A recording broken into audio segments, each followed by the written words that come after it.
Pirata ausarta.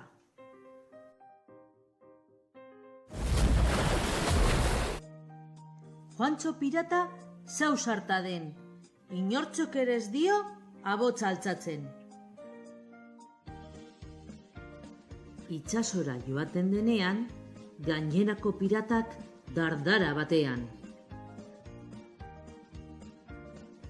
Bere barkuaren barrenean, izurdea dirudi, saltoka olatuen gainean.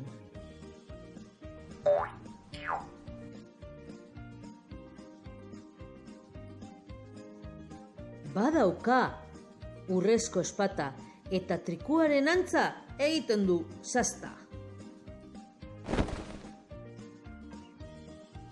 Andoaz bera eta bere loro bipila, altxor haundi baten bila. Bere katalosaz begira itsasontzi bat azaldu zaio urrutira.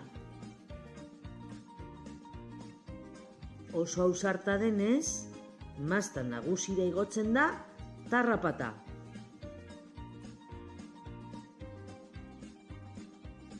Baina, abots bat entzuten du bapatean.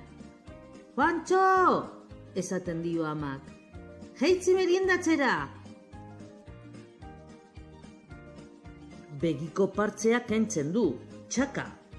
Zapi gorria eta egurrezko hanka. Eta ziztu bizian, andoa eskiaran bera. Juantxok, ondotxo daki, pirata bat ausartagoa dela, behin beterik zabela.